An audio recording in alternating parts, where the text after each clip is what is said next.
Shalom, Bapak Ibu, Saudara-saudari yang terkasih dalam Tuhan Yesus Kristus. Kita berjumpa di dalam lawatan hati. Hari ini kita akan merenungkan bagian dalam firman Tuhan, namun sebelumnya mari kita bersatu di dalam doa. Tuhan yang penuh kasih, sertai kami ketika kami merenungkan bagian dalam firman-Mu ini, supaya kami sungguh-sungguh dikuatkan. Di dalam nama Tuhan Yesus Kristus kami berdoa. Amin. Bacaan kita pada hari ini diambil dari 1 Timotius 4 ayat yang ke-8. 1 Timotius 4 ayat 8, latihan badani terbatas gunanya, tetapi ibadah itu berguna dalam segala hal, karena mengandung janji, baik untuk hidup ini maupun untuk hidup yang akan datang. Demikian firman Tuhan, berbahagia kita yang mendengar dan melakukannya. Bapak Ibu, Saudara-saudari yang terkasih dalam Tuhan Yesus Kristus, apakah Bapak Ibu mengenal sosok pria ini?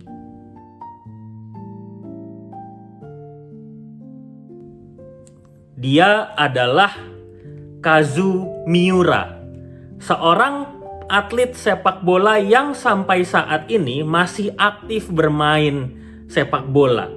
Usianya 56 tahun. Ketika para atlet sepak bola biasanya performanya atau ketahanan tubuhnya mulai menurun di usia sekitar 30-an, tetapi ternyata Kazu Miura masih menjadi pesepak bola aktif di usianya yang ke-56 tahun. Suatu kali wartawan bertanya kepadanya apa yang sebetulnya menjadi target atau pencapaiannya. Karena di usianya yang sudah semakin tua, dia tetap aktif sebagai atlet. Lalu Kazu Miura menjawab bahwa dia hanya disiplin berlatih dan konsisten terus untuk melakukannya. Ternyata kunci disiplin itu menjadi bagian dalam hidup Kazu Miura yang kemudian ternyata menolongnya untuk terus aktif giat di dalam aktivitas pekerjaannya sebagai atlet. Bapak Ibu, Saudara-saudari, tentu di dalam kehidupan beriman kita juga membutuhkan disiplin berlatih. Disiplin berlatih akan menolong kita semua untuk semakin sungguh-sungguh menghayati kehadiran Tuhan di dalam kehidupan kita.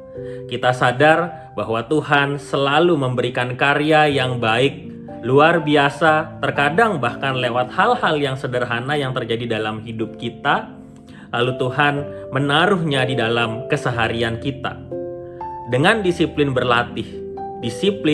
berlatih mengenal Tuhan akan menolong kita untuk semakin sadar bahwa karya Tuhan adalah karya yang luar biasa di tengah kehidupan kita semua. Terkadang Bapak Ibu Saudara-saudari, aktivitas yang sering kali kita doakan seperti pekerjaan, proses-proses pendidikan, bahkan pelayanan justru mengambil waktu atau porsi yang lebih banyak di tengah keseharian kita. Kita lebih giat beraktivitas daripada memperhatikan disiplin kehidupan rohani kita. Untuk itu, mulai hari ini marilah kita bersama-sama melihat bagaimana sesungguhnya disiplin rohani itu bisa membentuk kehidupan kita. Rasul Paulus memberi nasihat kepada Timotius yang waktu itu masih muda, ketika Rasul Paulus tahu bahwa Timotius akan melanjutkan tugas pelayanannya. Rasul Paulus mengatakan latihan badani terbatas gunanya. Ini menunjukkan bahwa Paulus semakin sadar bahwa sesungguhnya fisik atau tenaga kita itu ada batasnya. Tetapi ibadah itu berguna dalam segala hal. Ibadah yang kita lakukan itu sesungguhnya membentuk spiritualitas kita, membentuk kebiasaan kita, dan membentuk cara kita untuk semakin mengenal Yesus Kristus di tengah kehidupan kita. Karena mengandung janji baik untuk hidup ini maupun untuk hidup yang akan datang. Yang berarti ketika kita sungguh-sungguh meletakkan hidup kita di dalam Tuhan, kita mau sungguh-sungguh mendisiplinkan diri kita dalam berdoa, dalam membaca firman, dalam berkarya, dalam patuh kepada setiap firman Tuhan, maka sesungguhnya hidup kita semakin hari semakin dibentuk oleh Tuhan. Dan dari situlah kita akan semakin sadar bahwa karya Tuhan adalah karya yang luar biasa. Dia membentuk kita perlahan-lahan. Rajinlah terus untuk melatih diri kita dalam berdisiplin rohani, supaya kita juga semakin bisa mengenal karya Tuhan yang selalu hadir di tengah-tengah kehidupan kita semua. Selamat merenungkan dan marilah kita berdoa. Tuhan yang penuh kasih, kami bersyukur bahwa Tuhan selalu memberi kami kesempatan untuk berlatih.